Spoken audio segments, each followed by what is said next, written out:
100 Thieves made the decision to let go of their two newest players from their Valorant roster, babyj and Eccles, after they only played 2 official games with them. This decision came after a weekend where the team suffered a crushing 13-0 defeat by the hands of the Guard. Now, after this announcement and everything settled down, the question in everyone's mind is, what the f*** happened?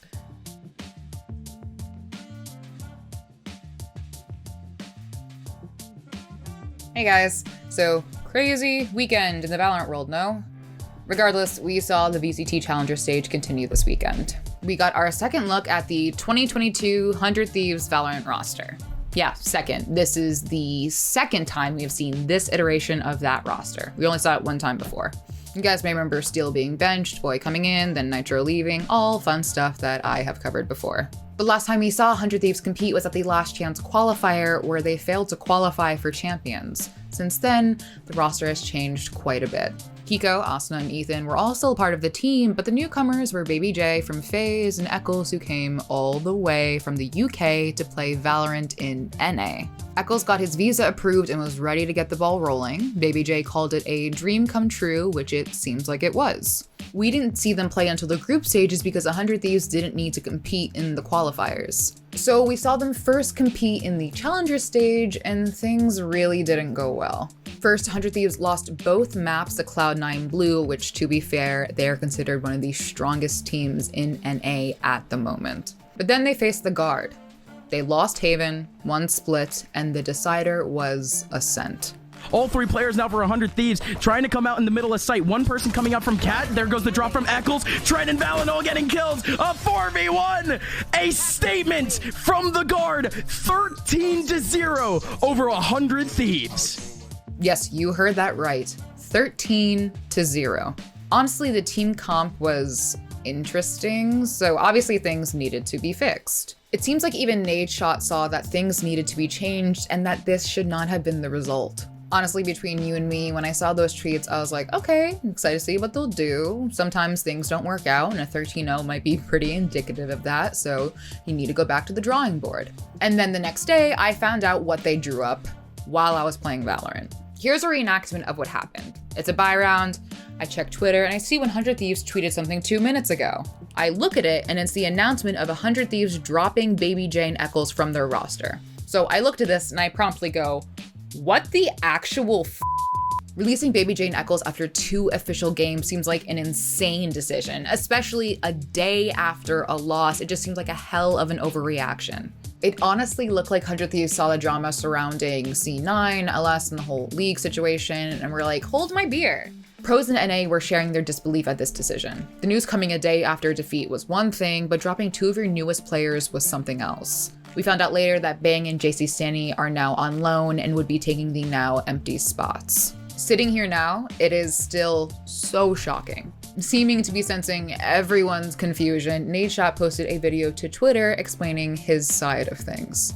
In a lot of cases, in my experience of competing, sometimes it really doesn't come down to the talent and it doesn't come down to the results. It comes down to the culture, the mindset, and the philosophy and how the game should be approached. I would say this was a decision that we felt was necessary for the success or the potential opportunity for us to qualify in the future of 2022 in all the tournaments that are to come. We just felt like we didn't want to wait out the inevitable. We just felt like the roster and the players and the way that they meshed just didn't fit well together. And so, you got to take a big swing. Eccles agreed that this was a necessary decision despite it being disappointing, while babyj said that he felt like his dream had been ripped from his hands. I'm definitely pissed. You're pissed? Yeah. Definitely mad. You feel kind of, do you feel betrayed? Yeah, no, for sure. I thought... Was it really? I got backdoored for sure. You got backdoored? Yeah, it was pretty blindsided.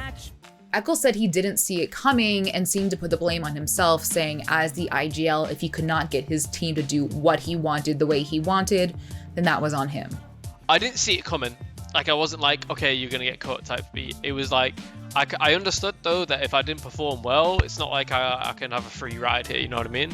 If the team didn't have results, me as the IGL, I need to figure out a way to get results. You know what I mean?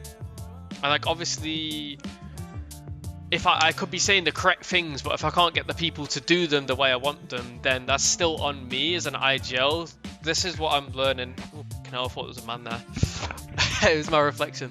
So yeah, me as an IGL, I need to figure out how to get the players to do what I want, and if I can't get them to do how they want, that's also on me. Like I could say the perfect thing, but if I can't get it across to them, then that's also for me to figure out now in my career, how do I get that?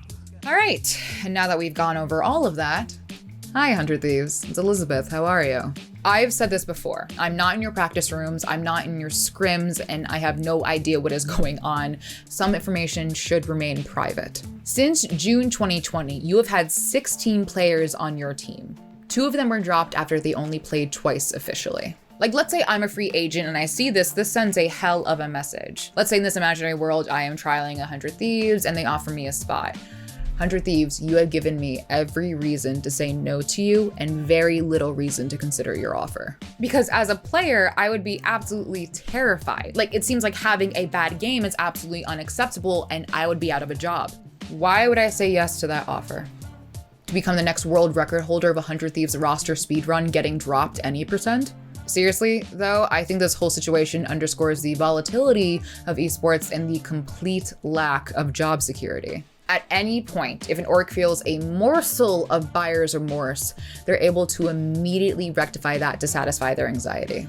That's showbiz, baby, and it sucks. That's why it's not surprising that people are showing reservations about launching themselves into the industry. I think we have to remember that all of our favorite talents are still humans who have a lot of hopes and dreams, and decisions like this can be incredibly hurtful and scary. The new team made their debut in the Knights tournament recently, and all I can say is I hope the 2 performed well enough that they aren't dropped after less than a week of being on the roster.